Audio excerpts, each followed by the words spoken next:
الحمد للہ رب العالمین والصلاة والسلام علی سید المرسلین۔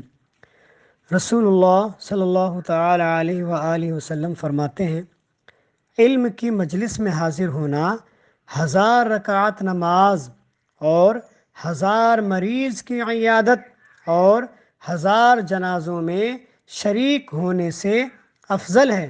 صحابہ کرام نے عرض کیا، یا رسول اللہ صلی اللہ تعالی علیہ وسلم، اور قرآن پڑھنے سے بھی؟ تو آقا کریم نے فرمایا، کیا قرآن پڑھنا بغیر علم کے مفید ہو سکتا ہے؟ حضور سید عالم صلی اللہ تعالی علیہ وسلم کا فرمان عالی شان ہے، طالب علم کے کام سے راضی ہو کر اس کے لیے فرشتے اپنے بازو بچھا دیتے ہیں۔ ایک آدمی نے یہ حدیث پاک سن کر اپنے جوتے میں لوہے کی کیلیں لگائیں اور کہنے لگا، میں چاہتا ہوں کہ فرشتوں کے پر اس سے کچل دوں، تو خود اس کے پیروں ہی میں زخم ہو گئے۔ ایک شخص کسی محدث کے پاس جایا کرتا تھا۔ ایک آدمی مذاق کے طور پر کہنے لگا، اپنے قدم اٹھا لو، کہیں فرشتوں کے بازو نہ توڑ ڈالنا۔ کہنے والا اپنی جگہ سے ہٹنے بھی نہ پایا تھا کہ اس کے دونوں پیر خشک ہو گئے۔ سرکار مدینہ صلی اللہ تعالی علیہ وآلہ وسلم نے ارشاد فرمایا، مومن کبھی خیر یعنی علم سے سیر نہیں ہوتا یہاں تک کہ اس کا منتہا جنت ہوتا ہے۔ مدنی تاجدار صلی اللہ تعالی علیہ وآلہ وسلم نے فرمایا، مومن کو اس کے عمل اور نیکیوں سے مرنے کے بعد بھی یہ چیزیں پہنچتی رہتی ہیں: علم جس کی اس نے تعلیم دی اور اشاعت کی، اولاد صالح نیک اولاد جسے چھوڑ کر مرا ہے، مصحف قرآن مجید جسے میراث میں چھوڑا، مسجد بنائی، مسافر کے لیے مکان بنا دیا، لوگوں کے لیے نہر جاری کر دی، اپنی صحت اور زندگی میں اپنے مال میں سے صدقہ نکال دیا جو اس کے مرنے کے بعد اس کو ملے گا۔ رسول اللہ صلی اللہ تعالی علیہ وآلہ وسلم کا فرمان عالی شان ہے، انسان جب مر جاتا ہے تو اس کا عمل منقطع ہو جاتا ہے، مگر 3 چیزیں کہ مرنے کے بعد بھی یہ عمل ختم نہیں ہوتے، اس کے نامہ اعمال میں لکھے جاتے ہیں: ایک صدقہ جاریہ، دوسرا علم جس سے نفع حاصل کیا جاتا ہو، تیسرا اولاد صالح نیک اولاد جو اس کے لیے دعا کرتی رہتی ہے۔ سرکار مدینہ صلی اللہ تعالی علیہ وآلہ وسلم کا فرمان عالی شان ہے، سب سے زیادہ حسرت قیامت کے دن اس کو ہوگی جسے دنیا میں طلب علم یعنی علم دین حاصل کرنے کا موقع ملا مگر اس نے طلب نہیں کیا، اور اس شخص کو ہوگی جس نے علم حاصل کیا اور اس سے سن کر دوسروں نے نفع نہ اٹھایا۔ رسول اللہ صلی اللہ تعالی علیہ وآلہ وسلم کا فرمان عالی شان ہے، جو جمعہ کے روز حدیث میں غور و خوض کرتا ہے، گویا اس نے 70,000 غلام آزاد کیے، اور گویا کہ جیسا کہ 1000 دینار خیرات کیے، اور گویا کہ 40,000 حج کیے، اور وہ خدا کی رضامندی اور عفو میں رہتا ہے۔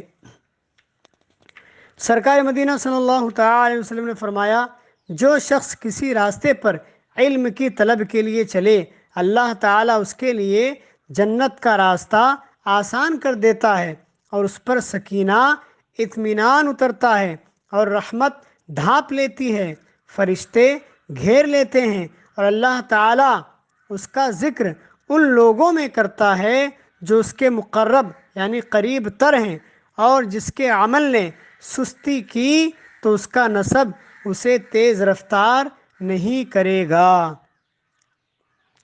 حضور تاجدار مدینہ صلی اللہ تعالی علیہ وآلہ وسلم نے فرمایا، جب کوئی طالب علم دین کسی گاؤں میں سے گزرتا ہے تو اللہ تعالیٰ وہاں کے قبرستان میں سے 40 دن کے لیے قبر کا عذاب اٹھا لیتا ہے۔ سبحان اللہ۔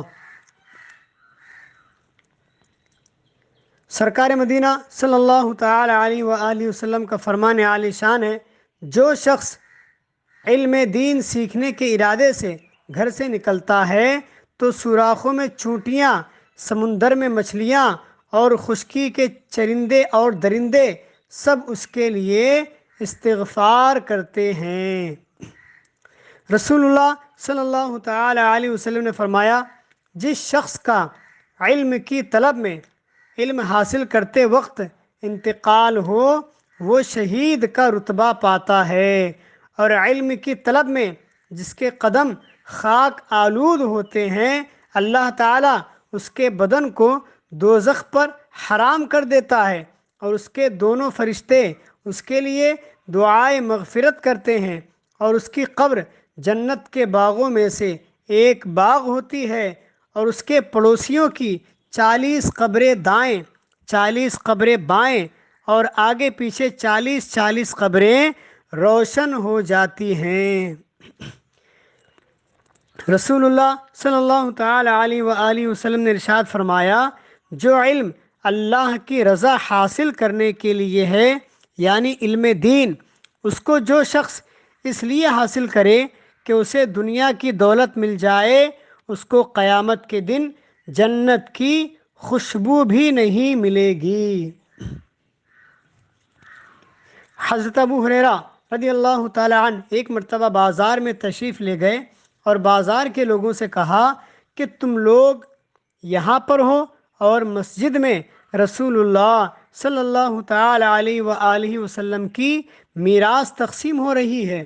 یہ سن کر لوگ بازار چھوڑ کر مسجد کی طرف گئے اور واپس آ کر حضرت ابو ہریرہ سے کہا کہ ہم نے میراث تقسیم ہوتے تو نہیں دیکھا۔ آپ نے فرمایا کہ پھر تم لوگوں نے کیا دیکھا؟ ان لوگوں نے بیان کیا کہ ہم نے کچھ لوگوں کو دیکھا جو اللہ کا ذکر اور تلاوت کلام پاک میں مصروف تھے اور علم دین کی تعلیم بھی حاصل کر رہے تھے، اسی میں مصروف تھے۔ حضرت ابو ہریرہ رضی اللہ تعالی عنہ نے فرمایا کہ سرکار مدینہ صلی اللہ تعالی علیہ وسلم کی یہی تو میراث ہے، علم دین ہی آقا کریم کی میراث ہے۔ سرکار مدینہ صلی اللہ تعالی علیہ وسلم کا فرمان عالی شان ہے کہ دو حریص آسودہ یعنی سیر نہیں ہوتے، ایک صاحب علم اور دوسرا صاحب دنیا، مگر یہ دونوں برابر نہیں۔ صاحب علم اللہ کی خوشنودی زیادہ حاصل کرتا رہتا ہے اور صاحب دنیا سرکشی میں بڑھتا جاتا ہے۔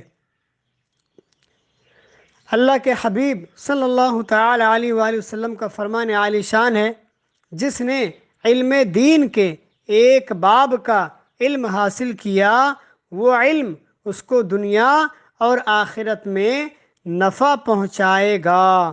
اللہ تعالیٰ اس کے لیے دنیاوی عمر کے ایسے 7000 سال کی نیکیاں عطا فرمائے گا جن سالوں کے دن روزے میں اور راتیں قیام میں مقبول اور غیر مردود گزری ہیں۔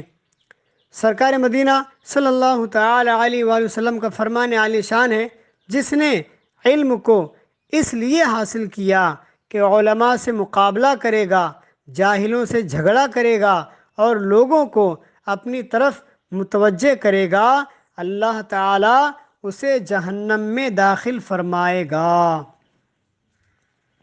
حضرت ابو امامہ باہلی رضی اللہ تعالی عنہ سے روایت ہے کہ رسول اللہ صلی اللہ تعالی علیہ وسلم نے ارشاد فرمایا کہ میدان قیامت میں عالم اور عابد لائے جائیں گے۔ عابد کو اللہ تعالی حکم دے گا کہ تم جنت میں داخل ہو جاؤ، اور عالم سے کہا جائے گا کہ تم ابھی ٹھہرو اور گناہ گاروں کی شفاعت کرو۔ سبحان اللہ۔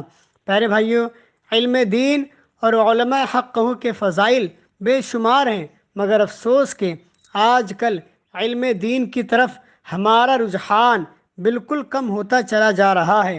آج اپنے ہونہار ٹیلنٹڈ بچوں کو مغربی تعلیم تو ضرور دلائی جاتی ہے، مگر سنتوں کی تعلیم کی کوئی پرواہ نہیں کی جاتی۔ ذہین بچے کے بارے میں ہر ماں کی یہی آرزو ہوتی ہے کہ میرا بچہ ڈاکٹر بنے، ہر باپ کی تمنا ہوتی ہے کہ میرا لال انجینئر بن جائے۔ بچہ اگر زیادہ ذہین ہو تو مزید اعلیٰ تعلیم دلانے کے لیے امریکہ، لندن وغیرہ کے کافروں کے سپرد کرنے سے بھی گریز نہیں کیا جاتا، مگر عدم دلچسپی ہے تو اسلامی ماحول اور درس گاہوں سے ہے۔ اگر بچہ بالفرض زیادہ شرارتی ہے یا معذور ہے تو بعض اوقات جان چھڑانے کے لیے ناچار کسی مدرسہ یا دارالعلوم میں داخل کرا دیا جاتا ہے۔ عالم کی بڑی فضیلتیں ہیں۔ اگر بالفرض کوئی عالم دین سست بھی ہے تو اس کے بارے میں زبان کھولنے کی بالکل اجازت نہیں۔ یاد رکھیے، اگرچہ کوئی عالم دین بے عمل بھی ہو، وہ عام لوگوں سے بسبب علم دین یعنی علم حاصل کرنے کی وجہ سے افضل ہوتا ہے۔ عالم دین کا سونا جاہل کی شب بیداری سے افضل ہے۔ سیدنا امام محمد غزالی رحمۃ اللہ تعالی علیہ نقل کرتے ہیں، عالم کی 2 رکعات نفل پڑھنا جاہل کی سال بھر کی عبادت سے افضل ہے۔ لیکن افسوس، آج کل بے دھڑک علماء حق کے خلاف زبان درازی کی جاتی ہے۔ امام محمد غزالی مکاشفۃ القلوب میں نقل کرتے ہیں، عالم دین کی غیبت کرنے والا قیامت کے روز اس حال میں آئے گا کہ اس کے پیشانی پر لکھا ہوگا اللہ کی رحمت سے دور۔ بہرحال یہ تمام فضیلتیں علماء حق ہی کو حاصل ہیں۔ علماء سوء یعنی بدعقیدہ عالم دین کا اس میں کوئی حصہ نہیں۔ علماء سوء کو نہ کوئی فضیلت حاصل ہے، نہ ہی ان کی تعظیم و توقیر کی جائے گی۔ بہرحال علماء حق کی تعظیم و توقیر کرنی چاہیے، اور جتنا ممکن ہو ہمیں بھی علم دین حاصل کرتے رہنا چاہیے۔ وصلی اللہ تعالی علی خیر خلقہ محمد وعلی آلہ واصحابہ۔